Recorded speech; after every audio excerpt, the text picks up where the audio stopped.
और अब खबरों की तफसील। तेलंगाना में आरटीसी मुलाजमीन की हड़ताल चौथे दिन भी जारी रही।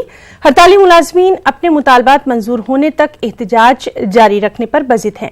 उधर वज़ीर आला ने ट्रेड यूनियनों के ओवर एक्शन पर सख्त बरहमी का इजहार किया। हुकूमत ने वाज़ेह किया कि किसी भी मुलाजिम को बरतरफ नहीं किया गया, नौकरी से महरूमी के लिए वो खुद जिम्मेदार हैं। हुकूमत ने वाज़ेह किया कि महकमा आरटीसी में सिर्फ 1200 ही मुलाजमीन हैं। वज़ीर आला ने वजाहत की कि महकमा आरटीसी को खांगियानी में रियासती हुकूमत की कोई दिलचस्पी नहीं है।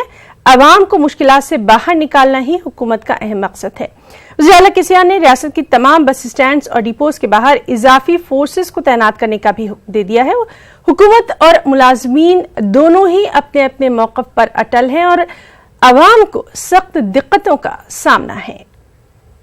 वहीं वज़ीर आला केसीआर ने महकमा आरटीसी को 3 हिस्सों में तकसीम करने का फैसला कर लिया है। इसमें 50% महकमा आरटीसी के जिम्मे होगा, 30% बसों को किराए पर हासिल किया जाएगा, जबकि 20% निजी इदारों के हवाले किया जाएगा।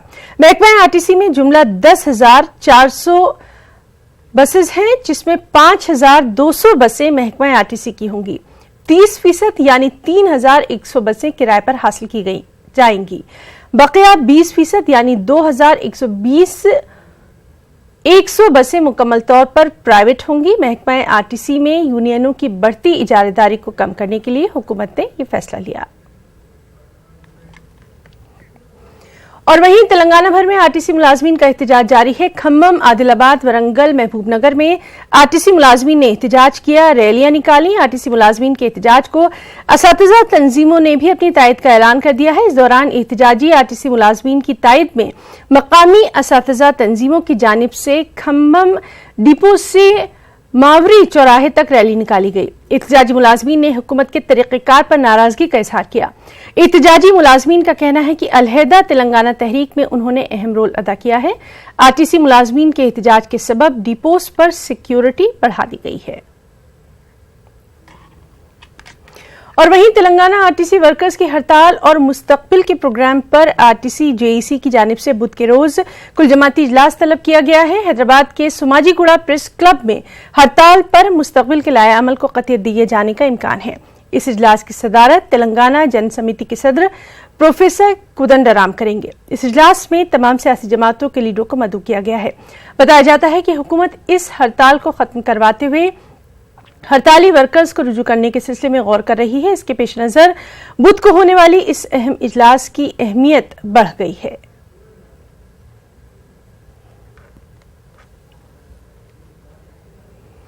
Telangana state road transport corporation के मुलाजमीन की हड़ताल चौथे रोज भी जारी है। आरटीसी के मुलाजमीन की यूनियंस ने फैसला किया कि वो अपने एहतजाज के साथ कल से सड़कों पर भी उतर आएंगे और इस दौरान दूसरे सरकारी महकमों से जुड़े मुलाजमीन की यूनियंस ने भी आरटीसी के मुलाजमीन की हिमायत का ऐलान किया।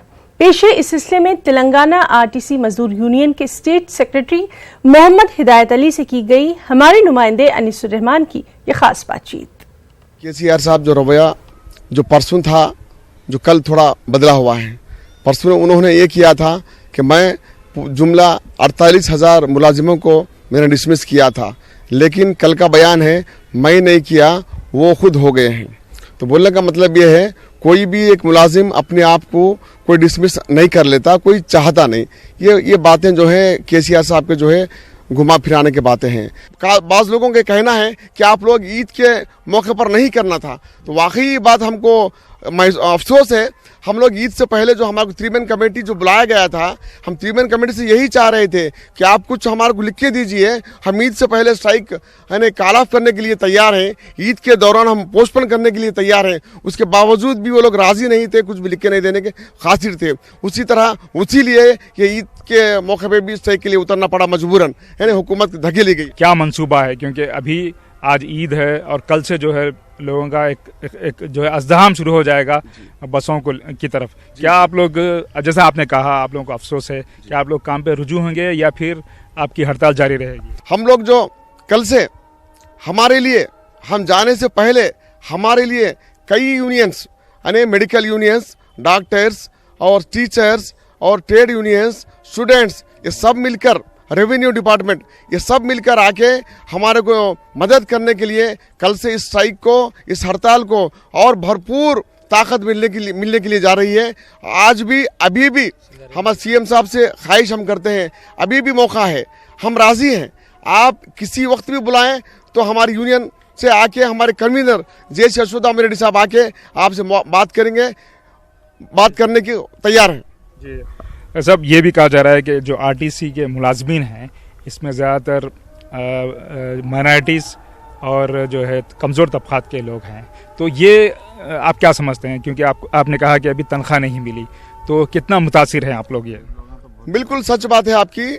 इसके अंदर जो आरटीसी के अंदर कुछ कम 90% पसमानदा तबक़ात के लोग ही इसके अंदर नौकरी कर रहे हैं। आज वो लोग कई चीज़ों से परेशान होना पड़ रहा है और ईद का मौका है, गई हुई महीने की तनख्वाह भी जो नहीं दिए हैं इसके अंदर बहुत परेशान है।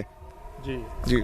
तो कल जो आपने कहा कि आप मुख्तलिफ जो दूसरे डिपार्टमेंट्स के यूनियंस हैं वो लोग आपके साथ जो है खैर सगाली का मुजाहरा कर रहे हैं, तो कल क्या आप लोग सड़कों पे आएंगे, आवाम के पास जाएंगे? किस तरह का प्रोग्राम रहेगा जो आप लोग तहरीक चलाएंगे?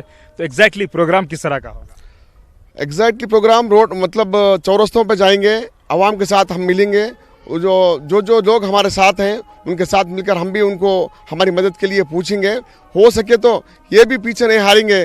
कल हमारा अश्वत्थामा रेड्डी साहब का बयान भी है और हम एमएलए के पास, हर एमएलए के घर पे जाके, एमएलए के घरों के भी जाके अपने एमएलए घोराव करने के लिए तैयार हो रहे हैं। नाज़रीन, बात कर रहे थे तेलंगाना आरटीसी मजदूर यूनियन के स्टेट सेक्रेटरी मोहम्मद हिदायत अली साहब से, जो ये बता रहे थे कि वो अभी भी तैयार हैं हुकूमत तेलंगाना से बात करने के लिए और काम पर रुजू होने के लिए, बशर्ते कि उन्हें बातचीत के लिए बुलाया जाए।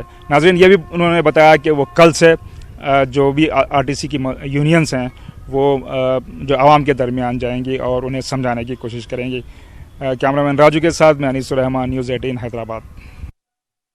वहीं तेलंगाना आरटीसी मुलाजमीन की हड़ताल चौथे दिन भी जारी है। उधर हुकूमत भी अपने मौक़िफ़ पर अटल है। हड़ताल का मामला अदालत में है। अदालत ने 10 अक्टूबर को हुकूमत और मुलाजमीन को जवाब दाखिल करने की हिदायत दी है। इस मामले पर कानूनदा पीवी कृष्णैया का क्या कुछ कहना है, आइए देखते हैं। It is not at all possible to provide the 10,000 buses which are being provided by the state RTC within a few hours. Once they are bringing private buses in operation, the private buses already in operation, they are providing some transport facilities to others. So depriving those people and they are providing here, it is not a substitute.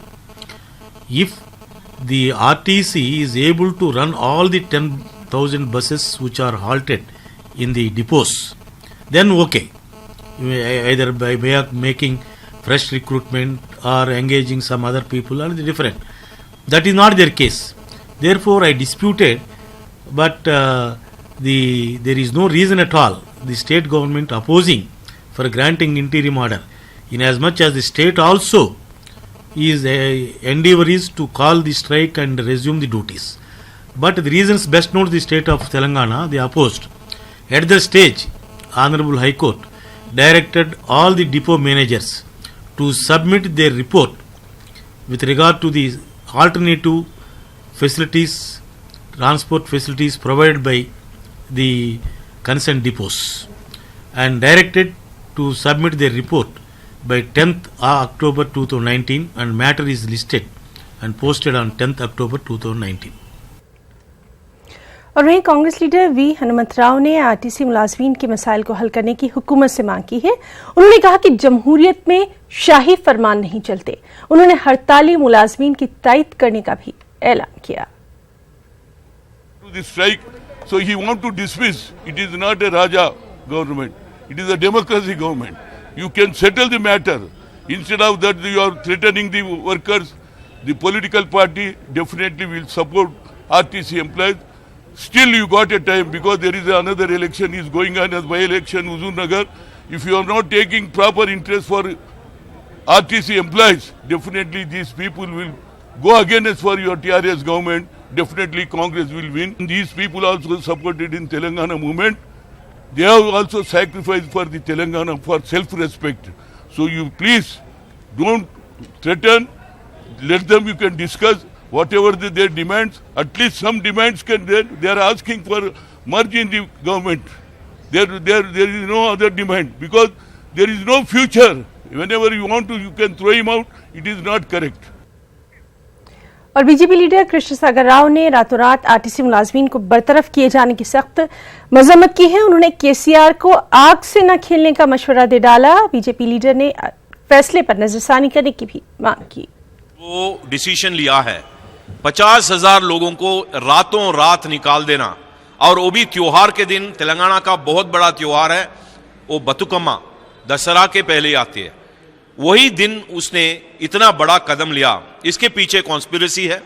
वो पूरा जमीन जायदाद RTC का हड़पना चाहता है और RTC employees को परेशान करके, गुमराह करके, डरा के उसका बात मानने के लिए वो राजी के लिए प्रयत्न कर रहा है।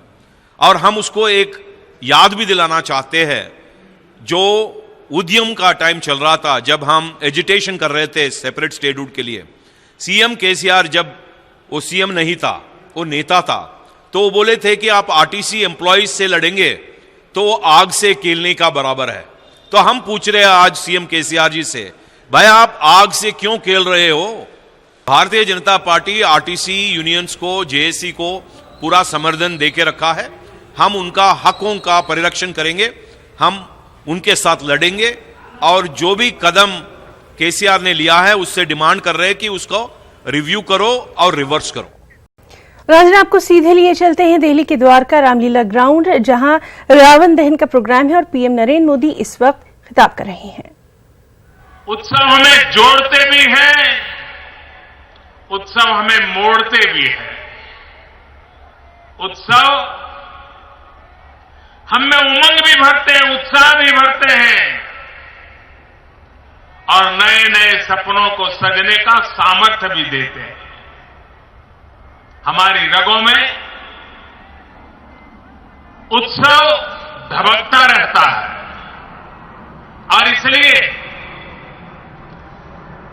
भारत के सामाजिक जीवन का प्राण तत्व उत्सव है। और यह उत्सव प्राण तत्व होने के कारण हजारों साल पुरानी इस महान परंपरा को कभी क्लब कल्चर में जाना नहीं पड़ा। उत्सव ही उसकी भावों की अभिव्यक्ति का उत्तम माध्यम बनते रहे, और यही उत्सवों का सामर्थ्य होता है। उत्सव के साथ एक प्रतिभा को निखारने का, प्रतिभा को एक सामाजिक गरिमा देने का, प्रतिभा को पुरस्कृत करने का, ये भी हमारे यहां निरंतर प्रयास चला है। कला हो, वाद्य हो, गान हो, नृत्य हो, हर प्रकार की कला हमारे उत्सवों से अभिन्न रूप से जुड़ी हुई है। और इसी कारण भारत के हजारों साल की सांस्कृतिक विरासत में इस कला साधना के कारण, उत्सवों के माध्यम से कला हमारे जीवन व्यवस्था में होने के कारण भारतीय परंपरा में रोबोट पैदा नहीं होते हैं। तो लगातार इस अहम खबर पर हमारी नजर बनी हुई है। हम आपको पल पल का अपडेट देंगे। आपको बता दें कि मुल्क भर में दशहरे की धूम है। ये मनाजिर थे द्वारका रामलीला ग्राउंड पर, जहां पर रावण दहन के खास प्रोग्राम का इनेकाद किया गया है और पीएम नरेंद्र मोदी इस वक्त वहां पर मौजूद हैं। हैदराबाद की बात करेंगे। दशहरा त्यौहार के पेश नजर हैदराबाद शहर की सड़कें सुनसान नजर आ रही हैं। हमेशा ट्रैफिक से भरी पड़ी सड़कें सुनसान हैं। दशहरा त्यौहार के पेश नजर शहर में मुकीम अवाम अपने अपने आबाई मुकाम पर चले गए हैं। एक जानिब दशहरा त्यौहार और दूसरी तरफ आरटीसी हड़ताल के सबब शहर की सड़कों से ट्रैफिक नदारद है और लोग भी बिल्कुल नहीं दिखाई दे रहे। और वहीं हैदराबाद में आज जबरदस्त बारिश भी हुई है। महकमा मौसमियात ने बारिश का सिलसिला मजीद 2 दिनों तक जारी रहने की अपील पेश गोई की है। शहर के कई इलाकों में बारिश हुई है। टैंक बंड, सेक्रेटरीट, राजभवन के करीब सड़कें झीलों का मंजर पेश कर रही थी। हुसैन सागर में भी पानी का तेज बहाव देखा गया। अवाम बारिश से महफूज रहने के लिए हैदराबाद मेट्रो रेल के नीचे खड़े देखे गए। खत गुर्बत से नीचे जिंदगी गुजारने वालों को 2 वक्त की रोटी खिलाने की जरूरत है। मुल्क से गुर्बत का खात्मा मरकजी हुकूमत का अहम मकसद है। दशहरा त्यौहार के मौके पर मसब टैंक पर वाक़े महाकाली मंदिर में मरकजी मुमलिकती वज़ीर दाखिला जी किशन रेड्डी और उनकी अहलिया ने खुसूसी पूजा अर्चना की और इस दौरान किशन रेड्डी ने कहा कि चंद ममालिक हिंदुस्तान के खिलाफ साजिश रच रहे हैं, उन्हें शिकस्त देते हुए हमें आगे बढ़ने की जरूरत है। इसके अलावा सनती, ज़रई और बुनियादी सहूलियात के शोबे में हमारा मुल्क तेजी से तरक्की कर रहा है। मरकज की मोदी हुकूमत मुल्क की तरक्की में कोई कसर बाकी नहीं रखेगी। तेलंगाना और एपी में दशहरा तकारीब मजहबी जोश व खरोश के साथ मनाया जा रहा है। तेलंगाना के वज़ीर केसीआर ने विजयदशमी के मौके पर अपनी सरकारी क़यामगाह प्रगति भवन में खुसूसी पूजा अर्चना की। वज़ीर आला और उनके अरकान खाना ने प्रगति भवन के अहाते के मंदिर में ये पूजा अर्चना की। उन्होंने अपने अरकान खाना और मुलाजमीन को दशहरे की मुबारकबाद पेश की।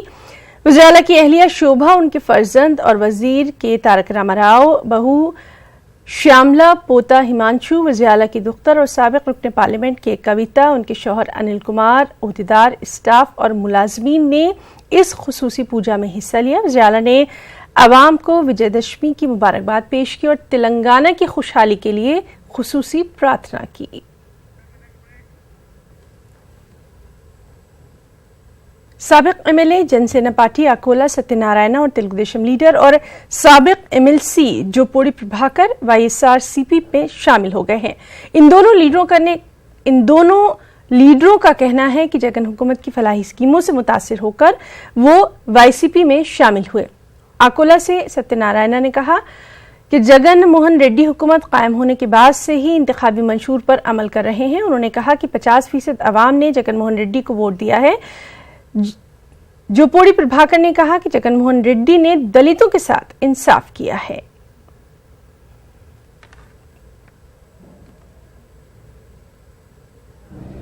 అది తదనంతరం ఇవాళ వైకాపా పార్టీలో వైఎస్ఆర్సీపీ పార్టీలో నేను ఇవాళ చేరడం జరిగింది. మీరు అడగొచ్చు ఎందుకు చేరారు ఈ పార్టీలో అని అడగొచ్చు. మనం చాలామందిని చూస్తూ ఉన్నాం, మేనిఫెస్టో అనేది ఒక కేవలం ఎలక్షన్స్ ముందు ఇచ్చేసి మర్చిపోయే తత్వాన్ని మనం గతంలో చూసాం. ఇవాళ చూస్తూ ఉన్నాం, వాహనమిత్ర కావచ్చు, లేకపోతే జ్యుడిషియల్ ప్రివ్యూ నిన్నటికి నిన్న ఏదైతే టెండర్ ప్రాసెస్ 100 కోట్ల మించి ఉన్న టెండర్ ఏదైతే ఉందో జ్యుడిషియరీ సిస్టంలో ప్రివ్యూ చేసి అలాగే ప్రజలందరికీ కూడా పారదర్శకంగా ఇవ్వడానికి ఏదైతే ఆనాడు వాగ్దానం చేశారో దాన్ని నిలబెట్టుకున్న వ్యక్తి ఇవాళ జగన్మోహన్ రెడ్డి గారు. ఉంటున్నది అభివృద్ధిని, సంక్షేమాన్ని, సుపరిపాలనని, అరమరికలు లేనటువంటి నాయకత్వం ఇదిగో ఈ ఇరువురు నాయకుల బృందంతో ముందుకు సాగుతున్న నేపథ్యంలో ఆలోచించాల్సిన సమయం ప్రతి రాష్ట్రంలో ఉండే నాయకుడు, దేశంలో ఉండే నాయకుడు ఈరోజు ఈ దేశం నివ్వెరపోయేలాగా ప్రకటించినటువంటి క్యాబినెట్ మినిస్టర్స్ 5 దళితులకి క్యాబినెట్లో స్థానం ఇవ్వటం అంటే, 6వ వ్యక్తిగా విప్పుగా ఇంకొక క్యాబినెట్ హోదా ఉన్నటువంటి వ్యక్తిని ఇవ్వటం అంటే 6 కంబైన్డ్ రాష్ట్రంలో 23 జిల్లాలు ఉన్నటువంటి రాష్ట్రంలో మా నాయకుడు రాజశేఖర రెడ్డి గారు కూడా అంతమంది ఇవ్వలేనటువంటి ఒక అద్భుతమైనటువంటి రిప్రజెంటేషన్ జగన్మోహన్ రెడ్డి గారు ఈ రాష్ట్రానికి ఇవ్వడం జరిగింది. దేశం మొత్తం ఇది ఒక ఆదర్శ మోడల్గా తీసుకొని कल्पा जिले को हर लिहाज से तरक्की दी जाएगी। वज़ीर जगनमोहन रेड्डी जिले की तरक्की के लिए संजीदा है।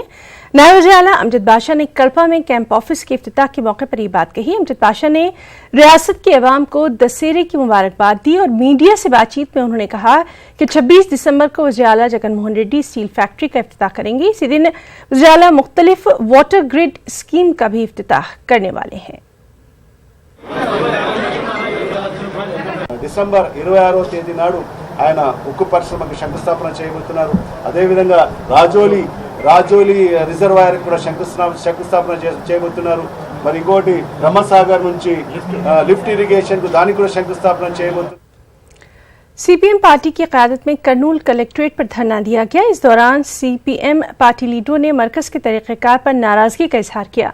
वाज़ेह है कि मुल्क की मौजूदा सूरत हाल पर तशवीश का इजहार करते हुए चंद माह कबल मुख्तलिफ शुबहयात से ताल्लुक़ रखने वाले 49 अफराद ने मुल्क से नफरत को खत्म करने से मुतालिक वज़ीर-ए-आज़म नरेंद्र मोदी को एक मकतूब रवाना किया था, जिस पर बीजेपी ने इन 49 अफराद के खिलाफ मुल्क से गद्दारी का मुकदमा दर्ज किया है। सीपीएम ने इस मामले पर सियासत करने का मरकज पर इल्जाम आयद करते हुए बीजेपी के खिलाफ एहतजाज किया। इस सब के बीच 15 अक्टूबर से आंध्र प्रदेश में रायतू भरोसा स्कीम का बड़े पैमाने पर आगाज होने वाला है। इस स्कीम के तहत हुकूमत किसानों को रास्त माली इमदाद पहुंचाएगी। रियासती वज़ीर ज़राअत कन्नाबाबू ने ये बात कही। उन्होंने कहा कि रियासत में माशी सूरत हाल बेहतर न होने के बावजूद वज़ीर आला जगन मोहन रेड्डी ने किसानों के लिए हर मुमकिन ताउन फराहम करने का वादा किया है। रियासती वज़ीर ने कहा कि 10 अक्टूबर को रायतू भरोसा के अहल किसानों की फहरिस्त जारी कर दी जाएगी और तमाम किसानों के साथ इंसाफ होगा। दोनों तेलुगु रियासतों यानी तेलंगाना और आंध्र प्रदेश में दशहरा तक़रीब मजहबी जोश खरोश के साथ मनाया जा रहा है। मंदिरों में अकीदतमंदों का हुजूम देखा जा रहा है। इस त्यौहार को विजयदशमी भी कहा जाता है। इस मौके पर लोग अपने घरों को सजाते हैं, नए कपड़े पहनते हैं और एक दूसरे को मुबारकबाद देते हैं।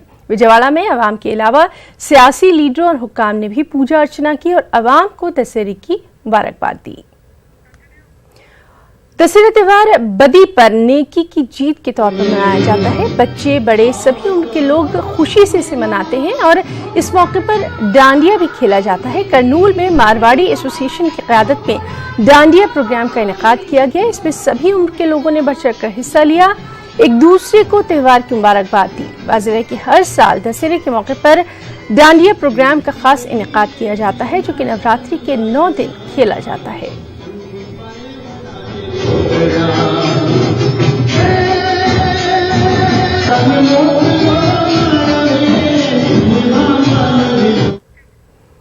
अदूनी से खबर है, जहां राजपूत एसोसिएशन अदूनी की जानिब से दुर्गा देवी का मुजस्समा बिछाया गया। हर साल की तरह इस साल भी दशहरे के मौके पर दुर्गा देवी की पूजा और डांडिया खेलते हुए जोश खरोश के साथ ये त्यौहार मनाया जा रहा है।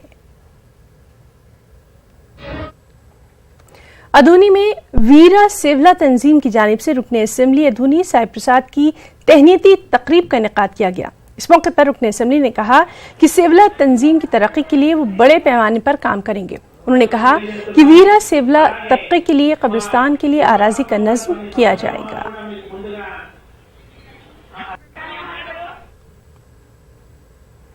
तो खबरों में फिलहाल इतना ही। आदाब।